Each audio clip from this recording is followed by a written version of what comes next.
नमस्कार, आदाब। कश्मीर की वादियों में यहाँ की ठंडी हवा और ये सुकून देने वाली धूप में आप सबका स्वागत है। और इस बार जो हम देख रहे हैं, जम्मू कश्मीर में चुनाव है, बदलाव है और एक उम्मीद भी है। उम्मीद इस बार एक मिनिस्क्यूल माइनॉरिटी की भी है, जो पंडित कम्युनिटी है, जिन्होंने 30 साल में बहुत कुछ देखा, घर छोड़ना पड़ा।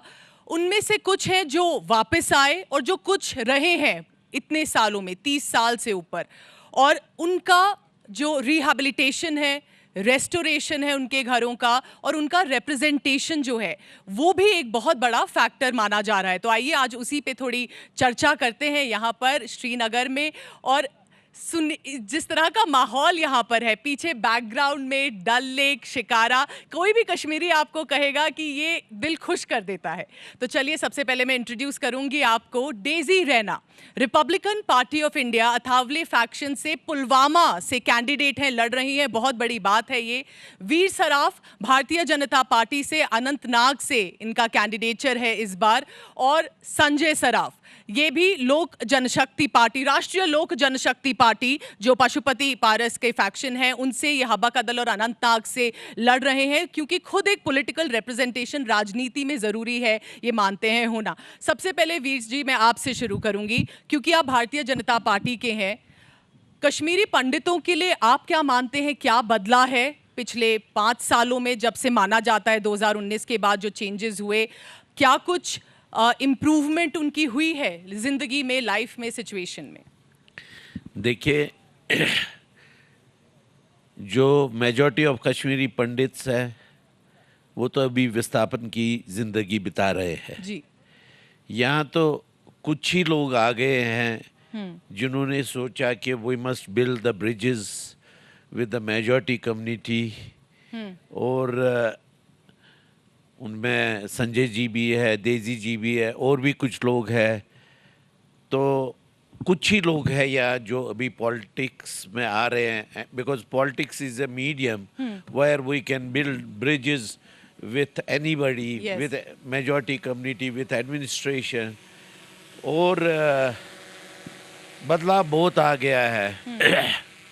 दो there have been some targeted killings in the past, लेकिन वो डर नहीं है जो आज से 30 साल पहले था या जो आज से 20 साल पहले था।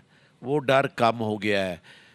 जिस दिन यहाँ मेजॉरिटी कम्युनिटी खुद को सेफ फील करेगी, उसी दिन माइनॉरिटी कम्युनिटी भी यहाँ सेफ फील करेगी। Because ultimate care taker of the minority community is the majority community. बिल्कुल सही बात है। डेजी, आप मुझे बताइए, एक औरत, एक कश्मीरी पंडित, और अगर मैं सही हूँ 30 साल में पहली बार एक कश्मीरी पंडित औरत कैंडिडेट है असेंबली इलेक्शंस में, बहुत बड़ी बात है, वो भी पुलवामा, साउथ कश्मीर में ये इनिशिएटिव लेना। तो डेजी, क्यों आपको लगा कि आप ये इनिशिएटिव लेना चाह रही हैं? डर नहीं लगा आपको? डर किस बात का? जब देश के लिए काम करना हो तो डरना किस चीज़ से है? ये डर तो मैंने निकाल के रखा था जब मैं कश्मीर काम करने आई थी। तो मैं यहाँ पे 2020 में आई और 5 साल से यहाँ काम कर रही हूँ पुलवामा में। तो यही विचार लेके आई हूँ कि कश्मीर मुझे लगता है यूज़ हुआ है। हम सीधे साधे कश्मीरी पंडित और मुस्लिम, मुझे लगता कोई तीसरा था कोई बंदा जिसने हमको यूज़ किया, वो हम यहाँ पे एक्सप्लेन नहीं कर सकते हैं। अब तो वो बातें बीत चुकी है, 30 साल पहले की बात है। 30 साल में तो किसी का माइंड भी चेंज हो जाता है, क्या पता वो बंदा भी आज चेंज हो चुका होगा जो चेंज यहाँ चाहता है। तो इसलिए मैं यहाँ पे काम करने आई हूँ और ज़मीनी सतह पे घूमी हूँ और चेंज देखना चाह रही थी और लोगों को देखना चाह रही थी क्या रेस्पॉन्स आएगा। वो मैंने यहाँ पे कश्मीर में देखा 4 साल। तो आप दिल्ली चली गई थी, आपको जाना पड़ा था, जो हमने देखा 1990 में वो, लेकिन आप वापस आई, तो आप आके आपने राजनीति में किस तरह से आपको रिस्पांस मिल रहा है ग्राउंड पे? जी, मैं ये कहूँगी कि मैं कोई बड़ी पॉलिटिशियन नहीं थी, ना मैंने कोई पॉलिटिकल पार्टी ज्वाइन की थी। मैंने तो पंचायती राज में एज ए छोटा सा सरपंच, जिसको यहाँ कहते हैं, बाहर इसको ग्राम, ये कहते हैं ग्राम प्रधान, उसकी इज्जत बाहर है कश्मीर से बाहर, लेकिन कश्मीर में सरपंच एक छोटा सा माना जाता है। मैंने एज ए सरपंच यहाँ पे काम किया हुआ है, पुलवामा में किया है, ओपनली घूमती थी, विदाउट सिक्योरिटी घूमी। मुझे ज़रूरत नहीं पड़ी किसी PSO रखने की, न मुझे शौक था फोटो खींचने की कि बाहर मैं दिखाऊं मेरे साथ सिक्योरिटी है, मैं कोई बहुत बड़ी हूँ। मैं डाउन टू अर्थ रही हूँ हमेशा, और मैंने मेहनत किया यहाँ पे अपनी कमेटी के लिए भी और मुस्लिम्स के लिए भी। तो आप चाह रही हैं सबके साथ मिलके आप कश्मीर का इम्प्रूवमेंट करें। संजय सराफ जी, आप मुझे बताइए, आप तो बहुत सालों से रहे भी कश्मीर में, पॉलिटिक्स से बहुत सालों से जुड़े हुए हैं। हबा कदल और अनंतनाग 2 सीट से आप का कैंडिडेचर है, तो आपके हिसाब से क्यों ज़रूरी है, क्या बदलाव है, और क्यों कश्मीरी पंडित्स को आगे आके राजनीति में होना भी चाहिए? क्यों आपको लगा आपने ये डिसीजन लिया इस बार? नहीं, सबसे पहले मैं आज तक का बहुत बहुत धन्यवाद करता हूं कि आपने ये प्रोग्राम रखा है। I am really grateful to you. देखिए, इसमें ऐसा नहीं है, जब हम कश्मीर में इलेक्शन के प्रोसेस में आते हैं तो ऑनेस्टली मैं अपने माइंड से ये नहीं सोचता हूँ कि मैं एक कश्मीरी पंडित लड़ रहा हूँ। यहाँ सब साथियों को पता है, क्योंकि मैं पिछले 24-25 साल से ग्राउंड जीरो पर काम कर रहा हूँ, पीक मिलिटेंसी से लेकर अभी तक ग्राउंड जीरो पर काम कर रहा हूँ। तो मेरे को कभी इस वक्त में ये सब चीज़ नज़र नहीं आई, एक्सेप्ट इलेक्टेड मेंबर्स जिनके माध्यम से डिफिकल्टीज हो गई, तकलीफें आ गई। बट ओवरऑल जो हमारी आम जनता, कॉमन मैन है, वो बेचारे हर वक्त साथ समर्थ है। और इसलिए मैं आज खुलकर ये बात भी बोलूंगा, कश्मीरी पंडित और कश्मीरी मुसलमान में आपस में कभी दुश्मनी थी नहीं। यहाँ अगर जो भी क्रिएट एटमॉस्फेयर हुआ है, ये create atmosphere political party, political leaders की वजह से हुआ है।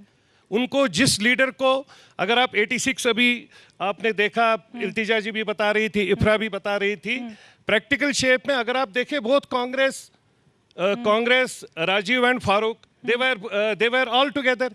86-87 का जो इलेक्शन था, जो मफ का इलेक्शन था, कोई भी बच्चा यहाँ पत्थर लेकर, गन लेकर थोड़ी पैदा हुआ था। ये तो they have created this atmosphere.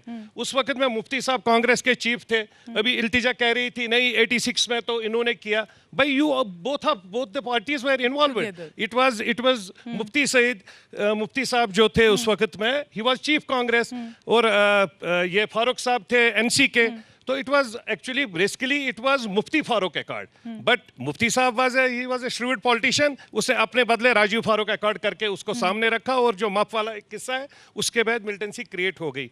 बाकी ऑनेस्टली मैं ग्राउंड जीरो पर घूम रहा हूँ, कश्मीर में काम कर रहा हूँ। I started Dussehra, I started Janmashtami with the support of common Kashmiri Muslim brothers. Honestly जब हमने 2004 में यहाँ जन्माष्टमी निकाली हबकदल डाउनटाउन से, I was having just 5 or 6 Kashmiri pandits. And more security personnel. Majority people, honestly, not only security people, yes, Majority that is need of the hour। इसमें हम लोग कहेंगे कि सिक्योरिटी की जरूरत नहीं है, वक्त था कुछ, आज भी, बट तब भी हमारे जो भी अपने मेजॉरिटी कम्युनिटी के साथी थे, बहुत भाई थे हमारे साथ में, हर वक्त हमारे साथ में 24/7 हमारे साथ में रहते थे। तो I never feel like that कि आई ऑलवेज फील, चाहे हम यूपी, बिहार या ऑल ओवर इंडिया में मैं कंपेनिंग करता हूँ, मेरे को तो कभी भी इसमें कोई बिल्कुल फर्क नहीं लगा आपको? हाँ, yes, there is a difference when honourable MLA of National Conference जब वो 117 मकान तोड़ती है कश्मीरी पंडितों के, और उन मकानों को तोड़ के एक दुकान बनाती है, 5 लाख 10 लाख में वो दुकान की बात बेचती कर रहे हैं आप? ये अभी मैं कह रहा हूँ पिछले 15-20 साल की बात है, जब वहां पर थे। तो उससे इनसिक्योरिटी फील होती है, और उससे नंबर 1 इनसिक्योरिटी फील होती है।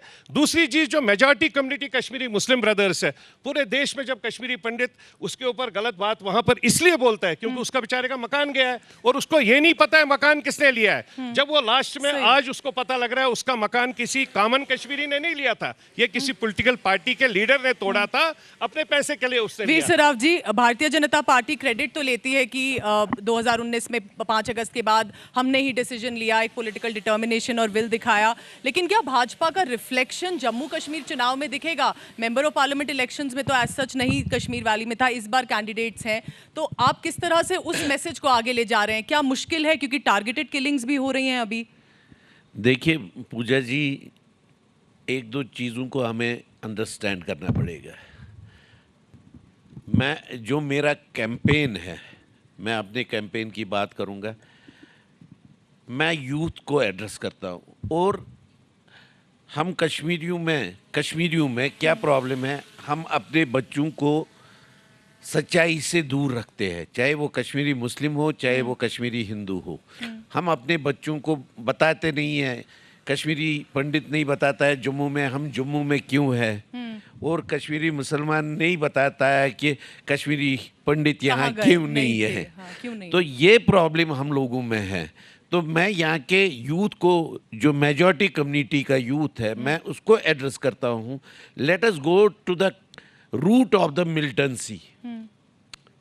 और जब मैं रूट ऑफ द मिलिटेंसी देखता हूँ, it is National Conference Congress and PDP तो था नहीं, नेशनल कॉन्फ्रेंस और कांग्रेस इकट्ठे मिलकर इन्होंने यहाँ मिलिटेंसी क्रिएट की और बेगुनाहों को मरवाया।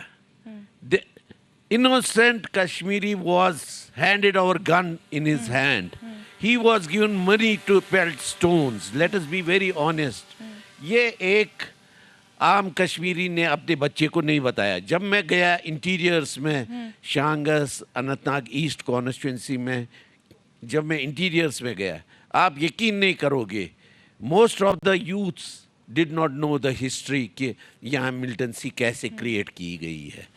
सबको लगता है कि कश्मीरी पंडित एक डेमन है, वो नया ही है इस दुनिया में।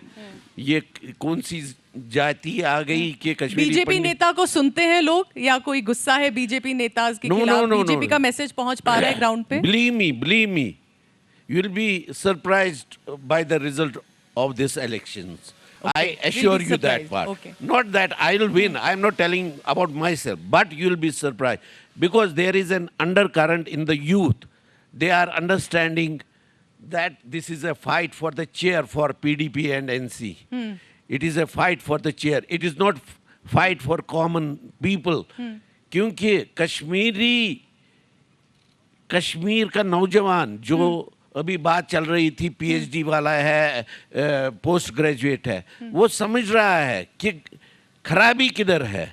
और believe me, there will be astonishing results. Daisy, आप किस तरह अप्रोच करती हैं? बस आखिरी कुछ कमेंट्स लेंगे, क्योंकि टारगेटेड किलिंग्स भी सच हैं, हो रही हैं, कश्मीरी पंडित्स की भी हो रही हैं, जो बाहर से काम करने आ रहे हैं उनकी भी हो रही है, आइसोलेटेड किलिंग्स है, लेकिन एक डर तो बिठाने का एजेंडा है। तो कैसे आप अप्रोच करती हैं, आप किस तरह आगे प्रोग्रेस कर रही हैं? सबसे पहले मैं वीर जी को या वीर भैया को ये कहना चाहती हूँ, डर इनको जम्मू में ही छोड़ के आना था जब ये कश्मीर आ गए काम करने के लिए। एज ए बीजेपी वर्कर यहाँ पर रिप्रेजेंटेटिव्स बहुत आ गए, इन्होंने काम किया।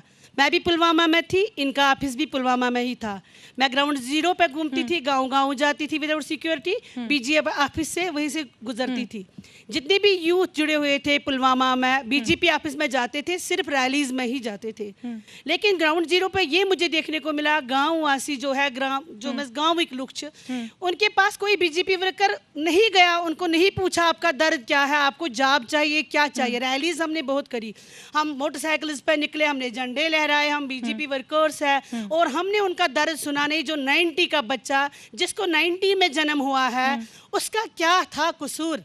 वो तो बेचारा न तो मिलिटेंट्स को जानता था, न तो कश्मीरी पंडित को जानता था, और उसी को क्यों गोली के सामने आना पड़ता, उसी को क्यों पीएसए लगता है, उसी को क्यों मार पिटाई हो रही है? ये आज तक किसी ने बात नहीं की, ना नेशनल कॉन्फ्रेंस ने, न कांग्रेस ने, न बड़ी बड़ी पार्टीज ने। ये मैंने बात छेड़ी कि मेरा 90 का बच्चा जो सफ़र कर रहा है, चाहे वो कश्मीरी हिंदू है या मुस्लिम है, वही तो हमारा फ्यूचर है। उनको क्यों नहीं पूछा जा रहा है आपको चाहिए क्या? लेकिन उनसे कभी आज तक नहीं पूछा। जो यूथ मेरे पास आता, मेरे साथ यूथ ही जुड़ा है, उन्होंने ही मुझे कहा कि आप आ जाइए आगे। जबकि मुझे यहाँ के यूथ ये भी बोलते थे, मैडम एक दिन का सीएम बनो। मैंने कहा मैं अनिल कपूर नहीं हूँ, लेकिन आने वाले समय में आप देखेंगे डेजी रैना यहाँ कश्मीरियों की और कश्मीरी पंडितों की आवाज़ ज़रूर उठाएगी। नायक नहीं, नायिका ही शायद चांद से। संजय जी, आप हमें बताइए, देखिए मंदिर में मैंने देखा कुछ मंदिर जो पहले टूटे थे, काफ़ी चेंजेस हैं, बदल गए हैं, बनाए नए बन रहे हैं, काफ़ी इनिशिएटिव्स भी हो रहे हैं रेस्टोरेशन के। क्या ऐसा सरकार को करना चाहिए, कॉन्फिडेंस जो ले माइनॉरिटी कश्मीरी पंडित कम्युनिटी के लिए, और एक जैसे भाईचारा जो हो कश्मीर में, जम्मू कश्मीर में, वो फिर वापस आए? क्या आपको लगता है नेताज को और सरकार को करना चाहिए? नहीं, देखिए इसमें अगर हम प्रॉपर वे में देख ले तो गवर्नमेंट को कदम बढ़ाने की ज़रूरत है कश्मीरी पंडित के साथ में।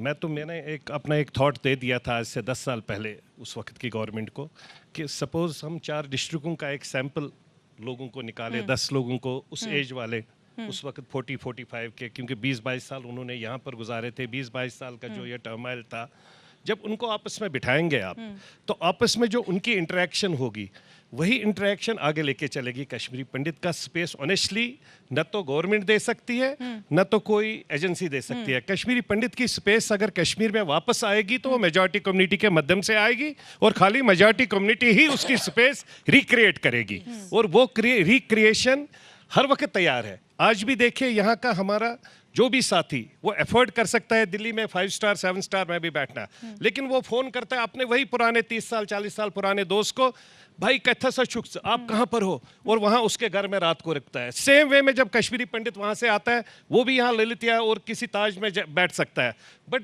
दे कॉल दियर ओल्ड फ्रेंड्स, कहाँ पर हो भाई, वो अपने पुराने मोहल्ले में जाकर उसके घर में रहता है। तो जो एक कम्युनिकेशन गैप थी, वो कम्युनिकेशन गैप बहुत हद तक खत्म हो गई, इसमें कोई शक नहीं है।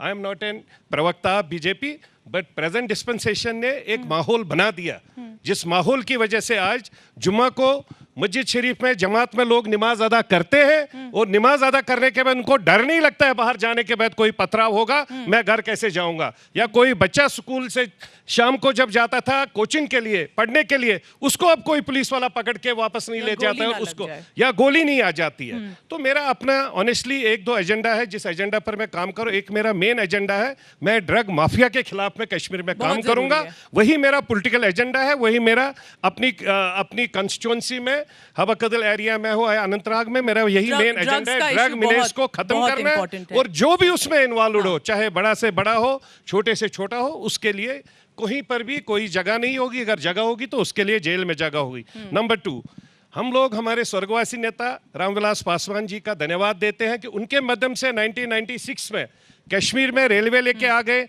आज उमर अब्दुल्ला साहब कहते हैं मैं 1 लाख रोजगार दे दूंगा। अच्छी बात है, रोजगार देना चाहिए। दूसरे साइड से कहता है मेरे को पीएसओ लेने के लिए एलजी साहब के पास जाना है। अरे उमर साहब, जब पीएसओ के लिए आपको एलजी साहब के पास जाना है तो 1 लाख रोजगार कहां से दोगे? 1,08,416 रोजगार 1996 से लेकर अभी तक एज ऑन डेट आप चेक कर सकते हैं गूगल में, जो मैं लेके आ गया रेलवे कश्मीर में 1,08,416 रोजगार संजय सराफ के माध्यम से मिले, आपके माध्यम से, हमारे माध्यम से मिले कश्मीर में। और साथ में स्टील प्लांट हमने लगाया लासीपुरा में 250 करोड़ का, उसको हम लोग मार्केटिंग कर रहे हैं ना। We are political people. अगर कोई काम किया है, मैंने कोऑर्डिनेशन यहाँ पर की, पीसफुल एटमॉस्फेयर 2008 और 10 में Paswan Veer Saraf ji, I will just take last 1 minute 130 seconds. Last में जब पीसफुल एटमॉस्फेयर रिक्रिएट करने की जरूरत थी, सब भाइयों को यहाँ पर पता है, 2008 और 10 में जिनका भी यहाँ कंट्रोल था, जिनकी भी स्पेस थी, उनके साथ पासवान साहब को बिठाया और यहाँ पर रिक्रिएट और पीसफुल एटमॉस्फेयर कश्मीर में किया। वो काम हमने किया, वही आप अवाम के सामने, लोगों के सामने वोट के लिए। जी, फाइनल सवाल नहीं, बात ठीक है। सरकार पे क्या रिहैबिलिटेशन मैनिफेस्टो में तो मेंशन्ड है, प्रायोरिटी है, और कैसे अगर जो सरकार सेंटर में है इंश्योर करेगी कि जो भी जम्मू कश्मीर में सरकार बने, चाहे उनकी पार्टी की ना हो, अलायंस की हो ना हो, लेकिन उसके साथ काम करके इंश्योर करेगी कि जम्मू कश्मीर सिर्फ आगे ही बढ़े और पीछे ना जाए? नहीं, अभी सेंटर में मोदी जी है पिछले 10 साल से जी, और कश्मीर में बदलाव हम लोगों ने देखा पिछले 10 साल से।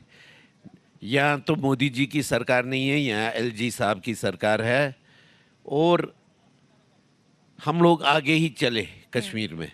हालात अगर आज हम यहाँ बैठे हैं किसी थ्रेट के बिना, ये इस सरकार ने ऐसा माहौल क्रिएट किया है कि कोई, जैसे संजय भाई ने बोला कि जुमा के दिन कोई भी निकलता है, या एक बच्चा निकलता था सुबह अपने घर से, और वो जब घर आता था ये माँ को पता नहीं होता था कि वो बच्चा जिंदा आएगा कि उसकी लाश घर पहुँचेगी।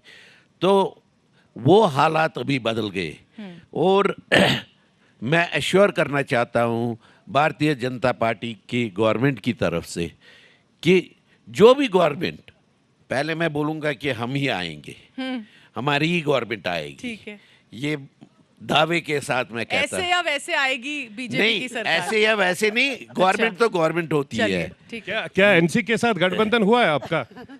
मैं हमेशा ये मानता हूं संजय भाई कि एनसी और पीडीपी हमारी ए टीम और बी टीम है। अच्छा। ये मेरी तो भाई फिर बाकी सब आप कह रहे हैं बाकी सब यूथ और नौजवान जो खड़े उठे हैं तो उनको नहीं, को नहीं, ए टीम बी टीम कह रहे हैं। देखिए मैं- देखिए भी तो हक है देखिए, यहाँ उठने पे तो प्लान हो रहा है कि नहीं, नहीं, बीजेपी को ऐसे मैं- खंगालना नहीं, है। नहीं, यहाँ पे इसके- तो पब्लिक आम पब्लिक कहती है बीजेपी को हाँ। ऐसे खंगालना है। ठीक है। ये तो मैं प्लान चल इस- रहा है इस कश्मीरियों चीज- का। इस चीज लेकिन के- बीजेपी ने क्या काम इतना किया कि लोग यहाँ पे खंगालना चाहते हैं इनको। यहाँ के वर्कर्स इतने गलत क्यों निकले इनके? अगर इंडिया में वहाँ पे बीजेपी सरकार डेवलपमेंट करती थी, स्मार्ट सिटी बना रही थी, सब कुछ ठीक हो रहा था, इतना फंड कश्मीर आ रहा है, लेकिन बीजेपी वर्कर से इतना क्या नाराज डेजी जी, अगर आप- लोग इनको एक्सेप्ट नहीं कर रहे इनके वर्कर्स अच्छा को। क्या चलिए वजह है? डेजी जी समय डेजी कम है। जी, हाँ एक मिनट, मैं हाँ एंड में बोलना चाहूंगा कि हमारी जो गवर्नमेंट है, मैं इसका लॉजिक दे रहा हूँ कि ए टीम बी टीम, क्योंकि उमर साहब ने भी हमारे साथ काम किया है और और मुफ्ती महबूबा साहब। मुफ्ती ने, बाकी तो किसी ने नहीं किया। डेजी इसलिए मैं रैना इनको final he A answer team, B आपके team लिए, मानता क्योंकि हूँ। एज अ वुमन एक महिला आप पर नेता हैं और भी काफी महिलाएं निकली हैं, लेकिन एज अ महिला और एज अ नेता क्या आपको लगता है किस तरह से नए जो नेता निकल रहे हैं वो कैसे लोगों को अप्रोच करें जम्मू कश्मीर में ताकि साथ में सब आगे बढ़े? देखिए, एक मजबूरी बनी, बाहर की पार्टीज नहीं उनको यहाँ काम करने के लिए आना पड़ा। जब यहाँ पर नेशनल कॉन्फ्रेंस पीडीपी और बीजेपी ने काम किया, वो देख रहे थे बाहर की पार्टीज, ये दर्द सहा नहीं गया, क्योंकि सबको दर्द होता है अपनी जन्मभूमि का, हम भी देखते आए हैं।